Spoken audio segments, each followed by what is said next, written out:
Good morning. Happy Tuesday, everybody. Yeah.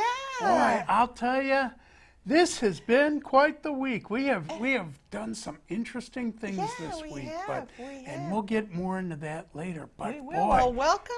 We have a terrific show. Yeah, welcome to a visit from Santa and Mrs. Claus. We're so glad that you could join us. And as always, you know, we're live on Facebook and Roku and YouTube. So make sure you share and comment, because we've got, I think, a really, really good show today. You know, I've been Tennessee so excited about is it. so full of history. It is. It is just rich with history. Unbelievable. And, you know, going back, in fact, not too long ago, we did the wonderful tour of Fort Loudon we did the State video. Park.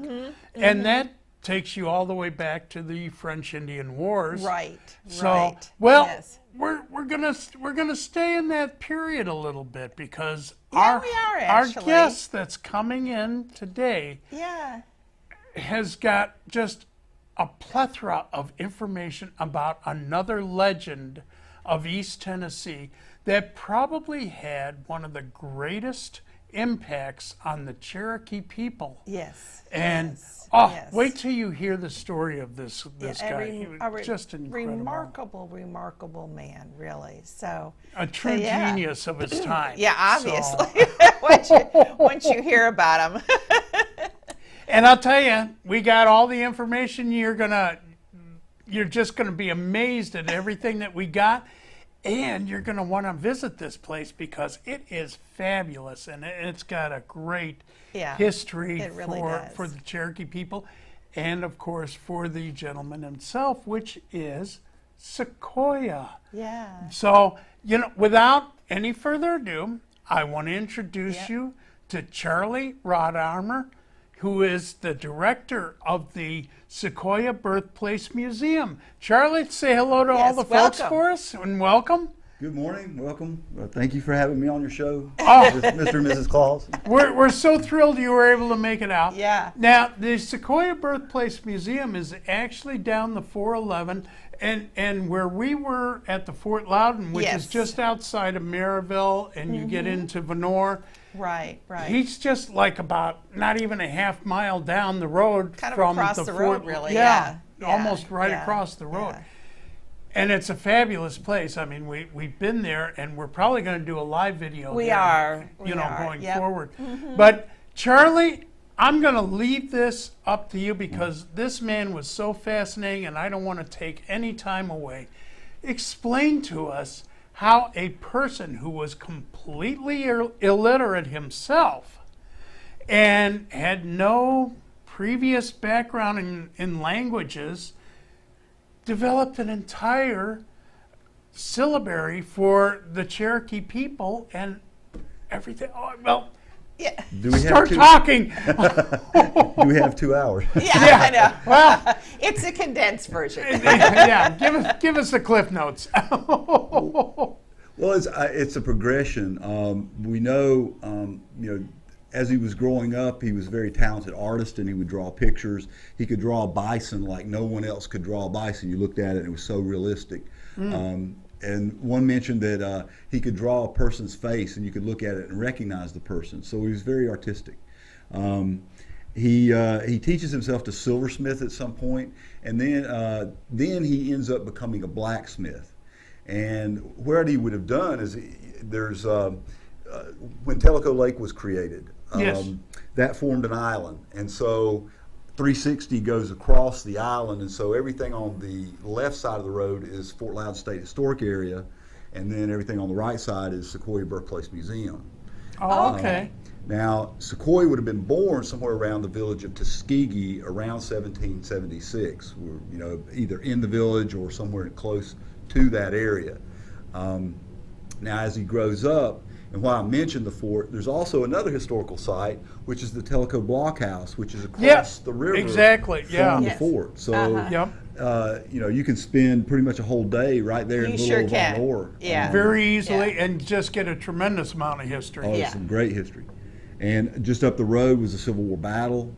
So there's a lot of things that took place right in that little spot. Well, and if you could keep going beyond the museum, there's a lot of grave markers and that kind of thing for the Cherokee people, is there not? Well, yeah, there's a number of markers around. In Von Orr, the little town, is also the Von Orr History Museum. And then you can go down a little bit farther. Of course, there's Glossy Cave.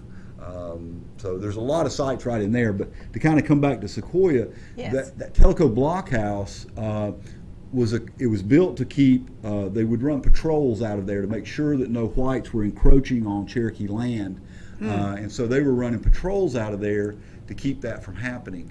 Now, Thomas Jefferson comes up with a plan called the Americanization Program. And the Americanization Program was to take and teach all the natives, not just the Cherokee, but to teach them to be just like the little European settler.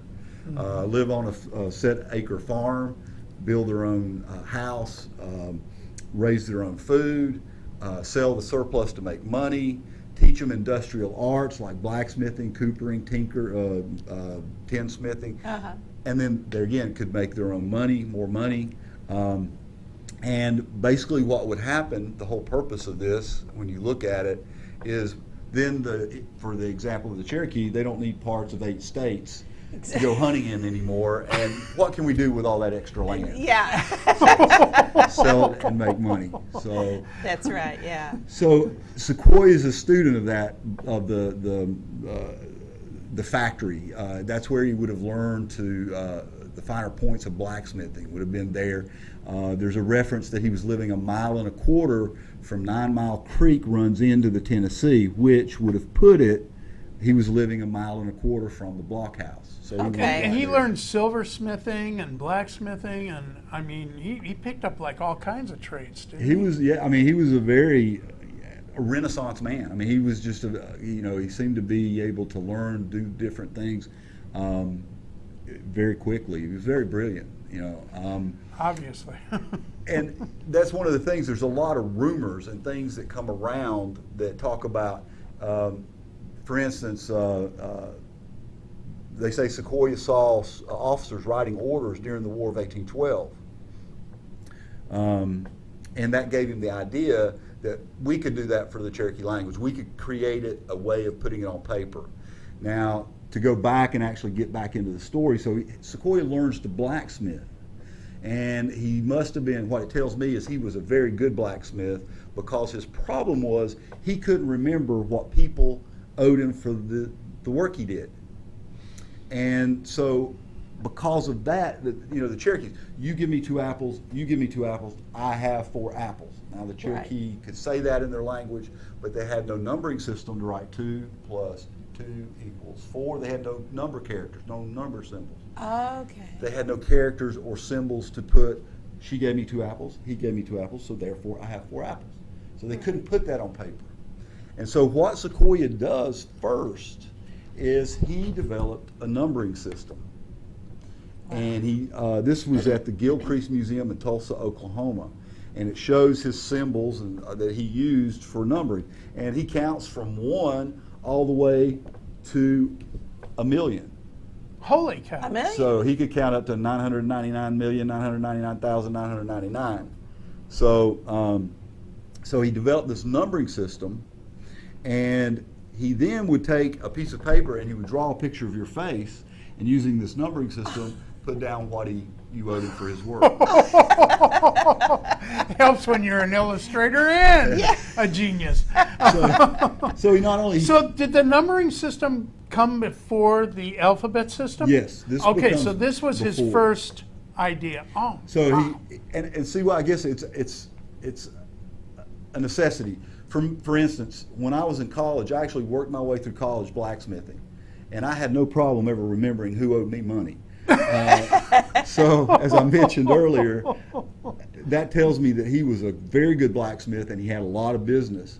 And so he develops this numbering system, and then takes the numbering system and develops an accounting system to keep the record so he can remember. Wow. And there's a quote that he one time, when he went into, I think he was in his blacksmith shop there, that he said that, I could write my symbols down on a piece of paper. I could lay it down, walk away. 2 years later, I could come back, pick that piece of paper up, and remember exactly what I was thinking 2 years earlier. And so that was one of the examples he used to try to, to convince people, especially the very traditional Cherokees, that it could be done. And why it needed to be done. Yes. Yeah, I 'cause mean, that's the other thing. I mean, they didn't have anything to go on before he did this. I mean, well, I was going to say too, this was not a normal way of life for them. Right. That's not how they lived in their communities before. They weren't, sitting there going, oh, well, if I do this, then you owe me that, and I got to write it down. So that's interesting how that part of it kind of forced this idea, which is just brilliant. Well, there were a number of Cherokees that actually sent their children to the boarding schools, the mission schools, Brainerd Mission, like down near Chattanooga, Spring Place, I think, down North Georgia. And so one of the things that the Cherokee parents would send their kids, not necessarily for the religion, but to get the education, to be able to learn to read and write in English, to be able to do numbers. And a number of Cherokees were very, very highly educated. Elias Bootnott, who will come into this story a little bit later, involved with the newspaper, he and a friend had went up to university up in New England, and so had a traditional university education. now, if I can ask, how did he go then from the numbering system into the? And if you could show us that beautiful syllabary, I gotta see. Okay. People Once gotta again, see that. Yeah. This isn't a simple answer. I didn't think it would be. Well, what happens, to give it to you in a nutshell, Okay. the Sequoyah actually, he announces in 1809 in his blacksmith shop, there's a group of Cherokee hanging out, people hang out in blacksmith shops, and you're kind of trying to get work done, and you just end up talking a lot. So, but he's in there, he's in his blacksmith shop sometime in the year of 1809, and he announces to this group of Cherokee, we could create a writing system. We could put our words on paper. And so it's in 1809 he began a 12-year journey in trying to create that writing system. And we know over that time that he tries different types of writing systems. Early on, it's like, well, I'll create a symbol for every sentence. Will that work? Well, yeah. We're sitting here, that's a symbol. Let's go outside, that's a symbol. Oh, I see what. Yeah. Oh, yeah. But imagine all the sentences I have said since we started talking, and all the sentences you all have said, and trying to remember all those symbols. And he realizes very quickly that's not going to work. Right. He also then starts thinking about, well, I'll take a symbol and use a symbol to for words and symbols or concepts. I'll create a symbol for words and concepts.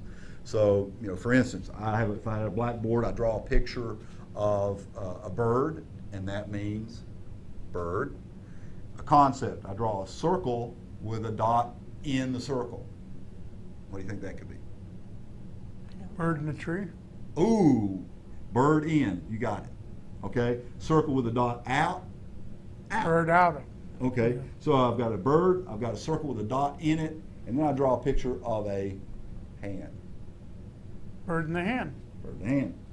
So does that work? Who else has done it? And this is what I love doing this. Oh, the Egyptians. Ancient Egyptians, hieroglyphics. Of course. Oh, So yeah, same of course. thing. But as time goes by, he has trouble remembering the symbols, and he knows if he can't remember them, the Cherokee people would never remember them and never use it. So And they certainly wouldn't develop it further and teach their own children if they Yeah. can't remember themselves. exactly, Right. exactly. And so there's a number of different stories that kind of are out there about how Sequoyah comes up with the syllabary. And one of my favorite stories is actually Sequoyah is out sitting in the woods one day.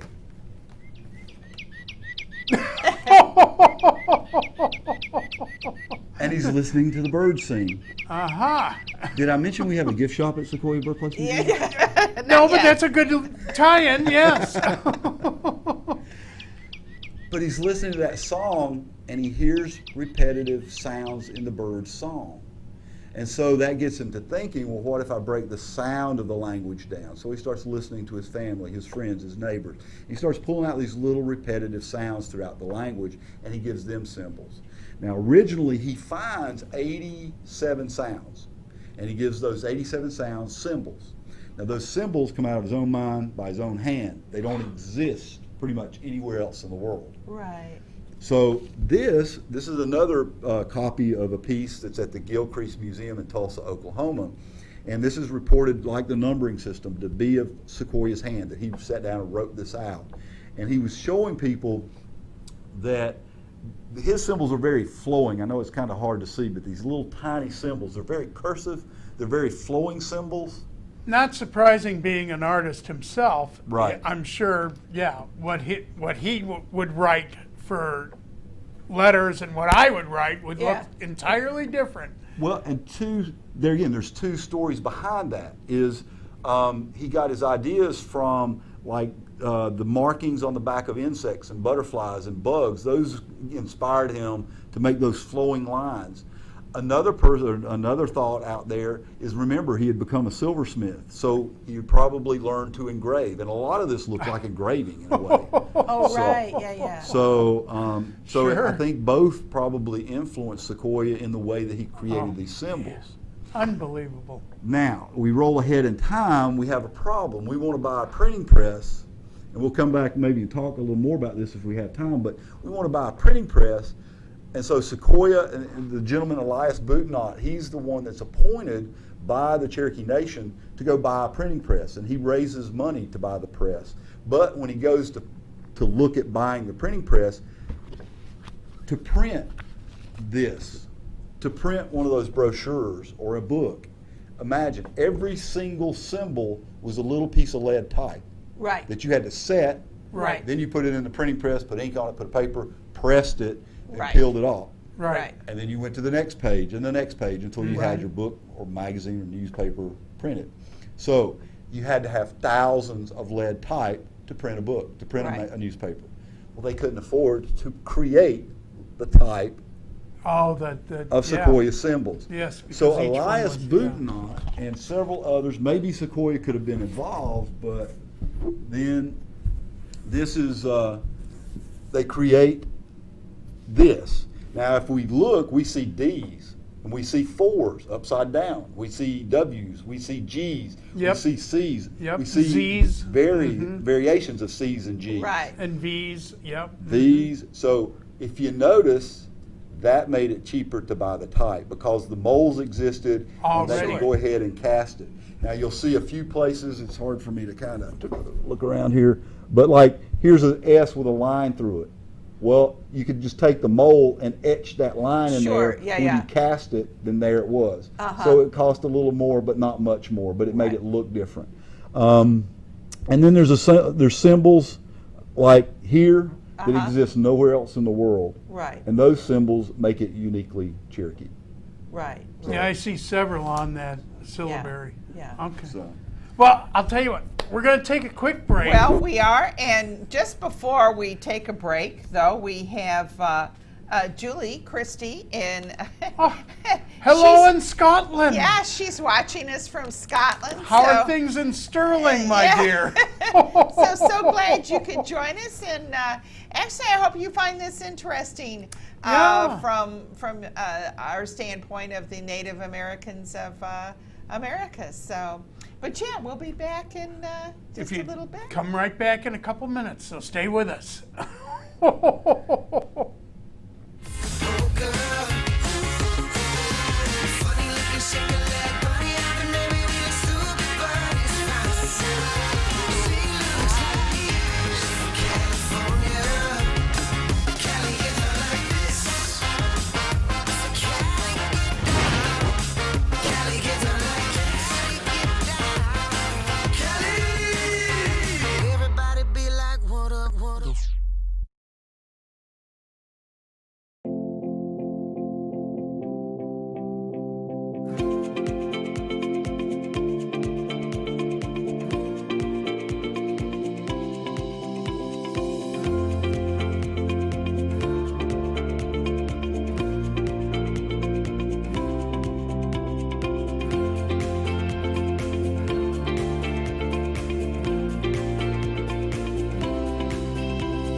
Parrot Mountain. This attraction has it all, whether you're 2 years old or 90 years young, with hundreds of beautiful tropical birds and thousands of flowers, plants, and trees. Folks who visited our park have said, "I've never seen this many birds in one place. This must be what the Garden of Eden was like. The most beautiful and peaceful place I have ever been. These gardens rival the best value in the Smokies. You'll want to visit Parrot Mountain and Gardens. Call or visit us online. We'll see you there." Right the door.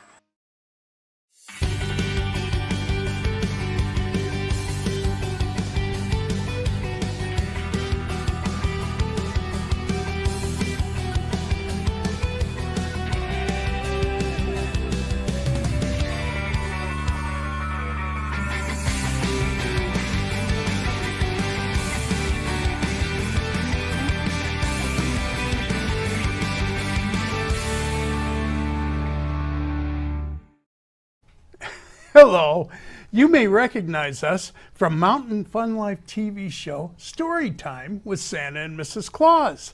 And here are the stories that bring the TV show to life. This Santa's Elf series of children's books features wonderful rhyme and beautiful corner-to-corner illustrations and include a special message from Santa at the end of each story. I wrote the books and Mrs. Claus did the artistry. Available in hard and soft covers, these books are available wherever great children's books are sold, or online or at our website, thenorthpolepress.com. There are 7 already published and more on the way. So pick up 1 or more of these books and read them to your kids today.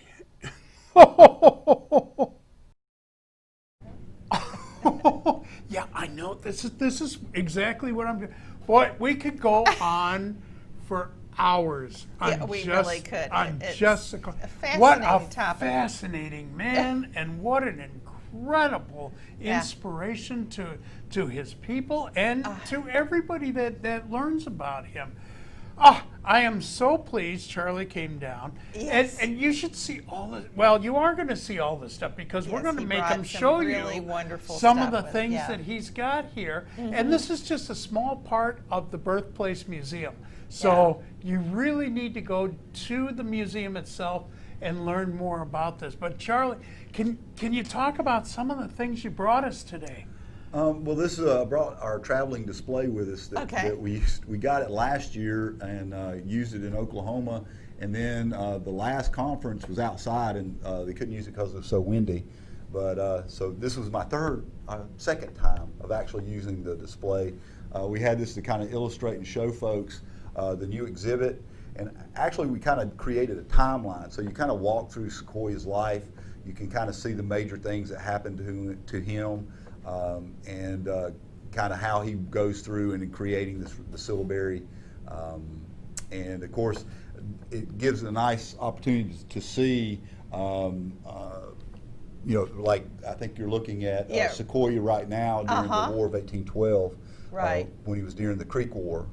And then on the other side, one of the things that I'm kind of proud about is we found an acorn printing press. Which is the same type of press that the Cherokees bought. Which is almost impossible to find. I'm sure.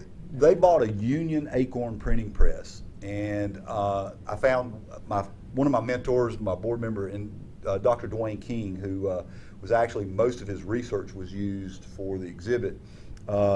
He and I both found 2 Union acorn presses, but they were in other museums, and they wouldn't let her get her grubby little hands on them.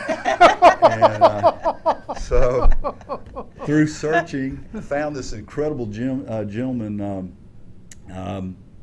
he was in New Jersey, and he actually, when I told him what we were doing at the museum and that we were looking for a Union acorn press, and he certainly said, "Well, you'll never get your hands on one of those."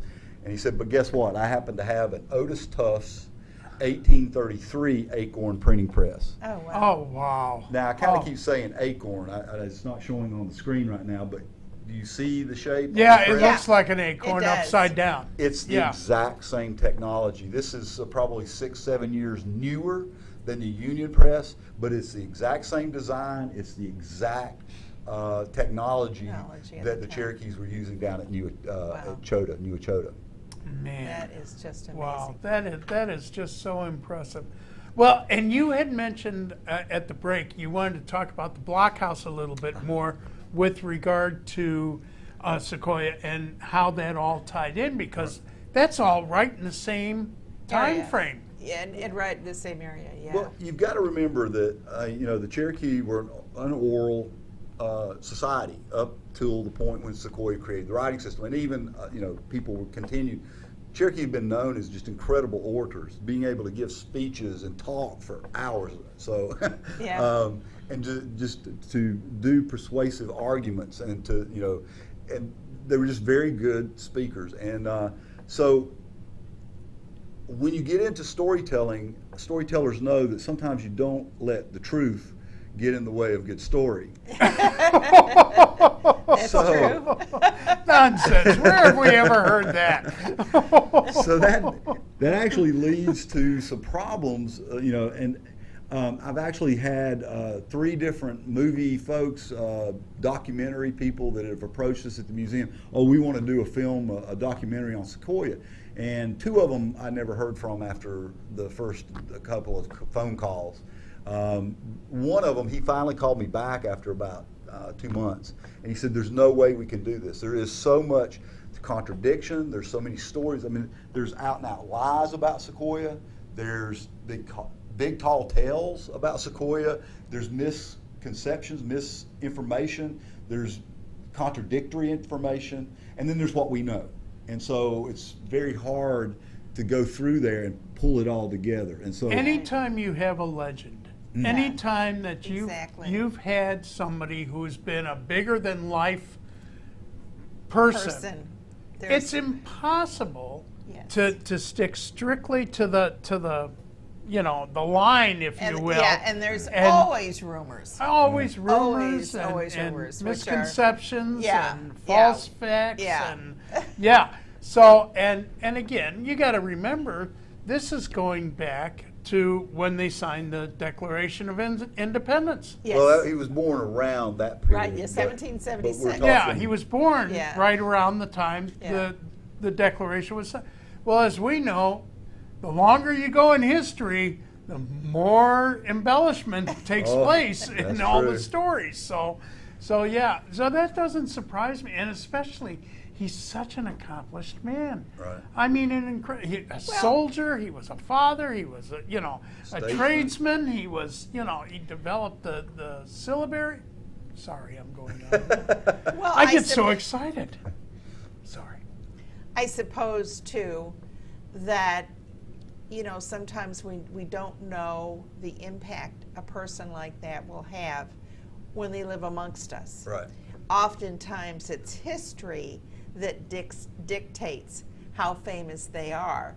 So you really are relying on those individuals who knew him, and whether they, again, oral history of what they remember about the man, or maybe some written history also that they put to paper about the man. But it's probably not as much as what you'd like, because it's like after the fact of going, wow, he was a famous man. So I imagine that, yes, there's all kinds of rumors. But one you wanted to dispel, though, is that it wasn't from the War of 1812 that he wanted to develop or had the idea to start developing an alphabet. It was more local at the blockhouse. Well, what happens is, the story. One of the stories out there is that he sees the officers writing orders, and the section of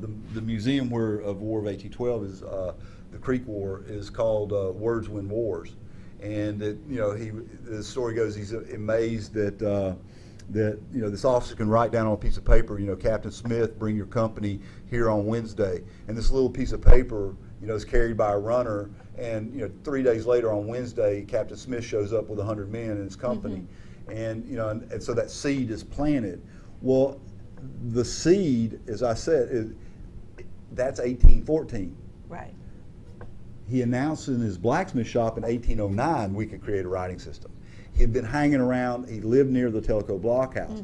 That's where I feel the seed was planted, where he would see the officers writing orders. He would see the men reading letters or writing letters, reading books. And that is where I think that seed that he thinks about. And, you know, there's a number of the very, the word I'm looking for, the very traditional Cherokee looked at Sequoyah and thought, you're insane. You're crazy for even trying this.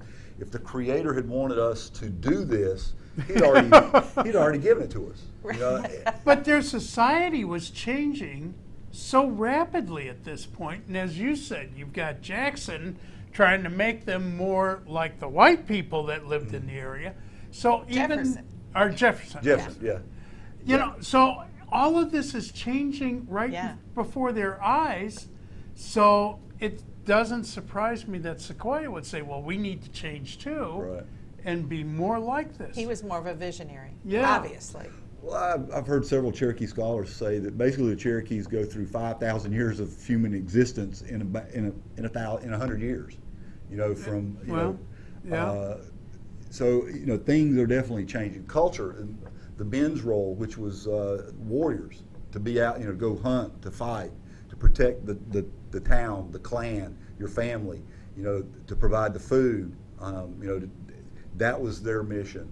The women were to take care of the children, to raise the children up, to grow the food, to give birth, and give birth. The plants give birth out of the earth, and so you know, this Americanization is changing that because it's now telling the men to be the farmer, to grow the plants, and the woman, instead of just being the growing and raising the plants, to be the domestic, make cheese and make butter, and stay in the cabin, tend to the house. And so, there's a lot of things going on culturally within the Cherokee. Which brings up a really good question, and I'd love you to address this. He had such an impact on the Cherokee people. What were kind of the long-range ramifications after he developed the syllabary, and what happened to the Cherokee people from that point on? Well, one of my other heroes, men that I really admire. Did I mention we have a gift shop? I bought a. I think I heard something about that. With birds. I bought a. And I'll tell you what. Before you answer my question, that brings up a good point. Yeah. Here, if you want to see the website, this is the website for the Sequoyah Museum, and he probably even has the gift shop on I it. think he does in his shop, but it is it's sequoiahmuseum.org is the name of the website, and obviously there's got a lot of wonderful information, including directions and such. And hours and days and how to get there.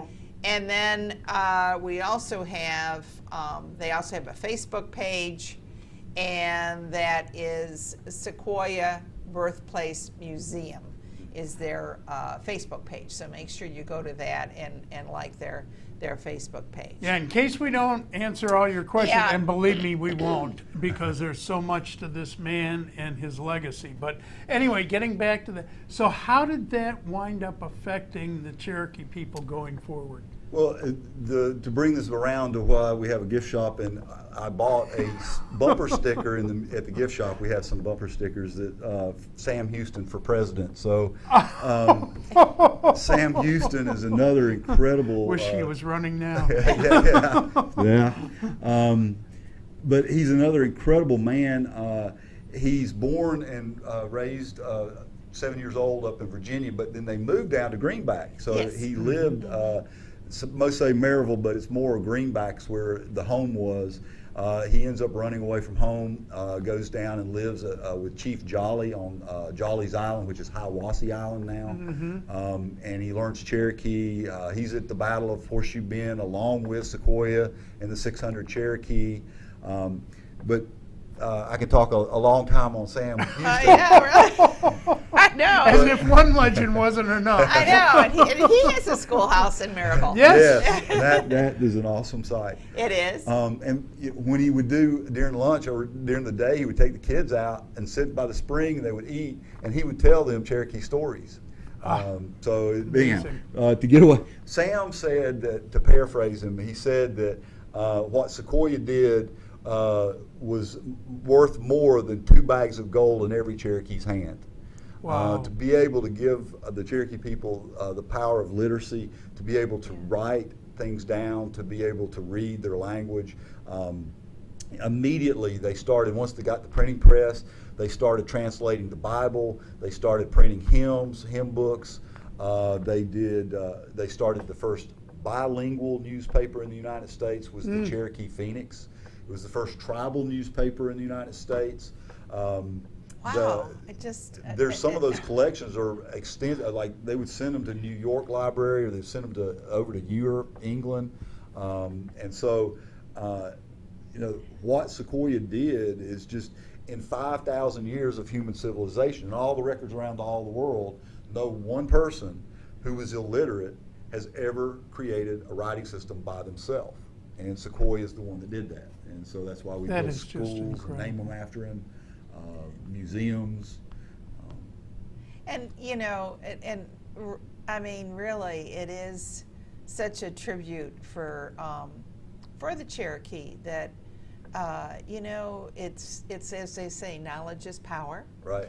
And if you have the ability to write, then you also are able to get all those stories, the oral history, and get those in writing as well. That's what I was going to say. Imagine all the history that would have been lost if he hadn't developed this, and especially, as we said, their culture changed so radically, and all of that would have gone away and not been remembered. Not remembered at all. Going forward. It's an incredible gift.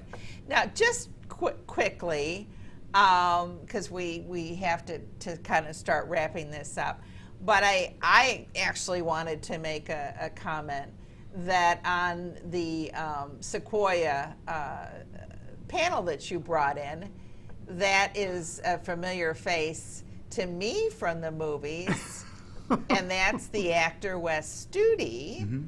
That now, how did he come to your museum and obviously become part of this? Well, the board they wanted to get Wes Studi, his niece, Delana Studi. She is in. We've got 2 films and this picture, a painting that comes to life.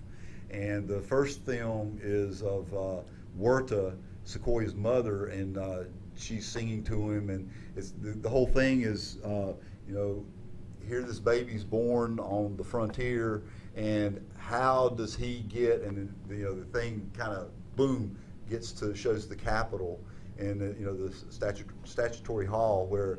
How did this baby end up with a statue of the 100 most famous Americans or citizens of the United States? Influential, yeah. And so, he's one of the statues that is in the rotunda there. And so Delana's in that, and so she's Wes' mother in that. But then in the second theater, it's kind of it's one of a shadow theater. So there's items there, and I liked it. I didn't think I would like it at first, but then, being a historian and into clothes and into uniforms, you tend to focus on all that stuff going and not listening to the message. With the shadow, you just have the shadow. So it's Wes and it's the little girl, but it's Delana doing the little girl's voice. So she's his daughter, and then he's Sequoyah, and you just see the shadows, but you see the images of trying to create hieroglyphics and trying to come up with a system of being able to use the syllabary. And then the third pit is a painting where it's Wes Studi, and you push the button and he comes to life, and he kind of challenges you, that he had hardships, and people were not all for him, but he kept pressing on until he accomplished. And his greatest pleasure was the fact of seeing his daughter being able to read and write in her own language. Oh, I bet. So Marvelous. Yeah. Oh, I think that's we just want that. incredible. Yeah. Boy. Well, yeah. So, Wow. oh my gosh, Okay, we're going back with you. Yeah. Well, yeah. Boy, I'll tell and again, we could go on. Oh. I mean, Charlie's just getting warmed up. Well, we've obviously just Skimmed.